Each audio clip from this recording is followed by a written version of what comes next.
దేశవ్యాప్తంగా ఓటర్ జాబితా సవరణ వచ్చే నెల నుంచి మొదలవుతుందన్న కేంద్ర ఎన్నికల సంఘం. రాబోయే రోజుల్లో మరో మహమ్మారి వెంటాడుతోంది. అగ్ని ప్రమాదాల పట్ల జాగ్రత్తగా ఉండాలన్న మాతంగి.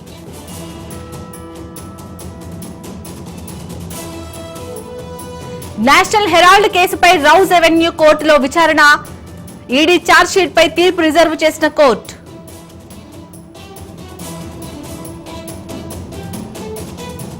సీఎం పర్యటన నేపథ్యంలో సూర్యాపేటలో ముందస్తు అరెస్టులు.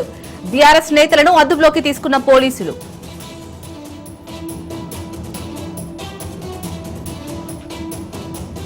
పెద్దపల్లి జిల్లా బోనాల జాతరలో వర్గపోరు. ఫ్లెక్సీలో ఎమ్మెల్యే ఫోటో పెట్టలేదని ఇరు వర్గాల దాడి.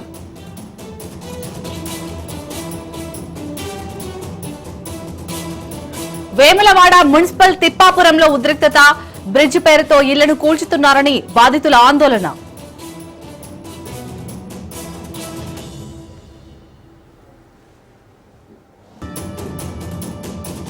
కాసేపట్లో సిట్ ఆఫీస్ కు ప్రభాకర్ రావు. ఎఫ్ఎస్ఎల్ నివేదిక ఆధారంగా ప్రశ్నించనున్న సిట్.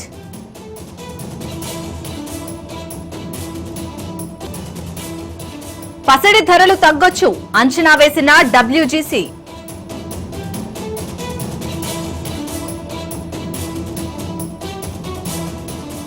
గంటకు 600 కిలోమీటర్ల వేగంతో ప్రయాణం. చైనాలో హై స్పీడ్ రైలు ఆవిష్కరణ.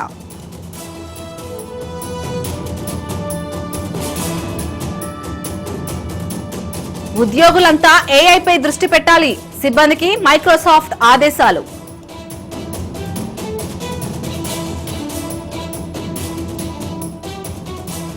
ఒడిశాలో ప్రేమ వివాహం చేసుకున్న జంటకు కఠిన శిక్ష. నాగలికి ఎద్దుల్లాగా కట్టి పొలం దున్నించే ఆచారం.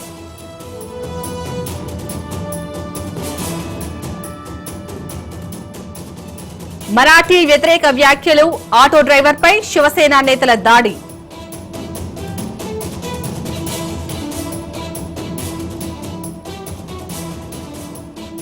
ఢిల్లీలోని పలు పాఠశాలలకు బాంబు బెదిరింపులు. హై అలర్ట్ ప్రకటించిన పోలీసులు.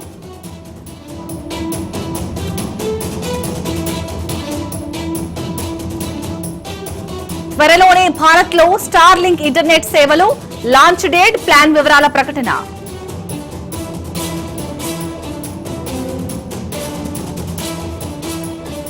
కార్బన్ డయాక్సైడ్ నుంచి కృత్రిమ చక్కెర. కొత్త పద్ధతి కనుగొన్న చైనా పరిశోధకులు.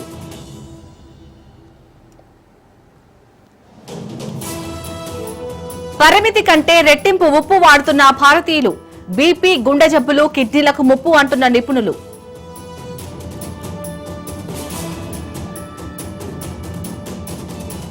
ఆయన పగలు చాలా అందంగా మాట్లాడతారు.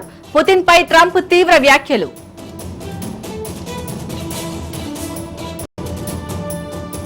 భాషలతో నేను ఇబ్బంది పడలేదు. స్టార్ నటుడు మాధవన్ వ్యాఖ్యలు.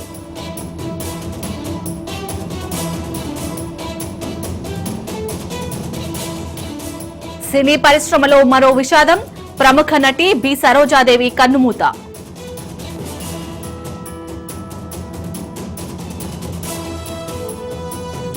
విడాకులు తీసుకుంటున్నట్లు ప్రకటించిన సైనా నెహ్వాల్. 7 ఏళ్ల క్రితం ప్రేమ వివాహం చేసుకున్న సైనా కశ్యప్. నష్టాల్లో కొనసాగుతున్న స్టాక్ మార్కెట్లు. 200 పాయింట్లకు పైగా నష్టపోయిన సెన్సెక్స్.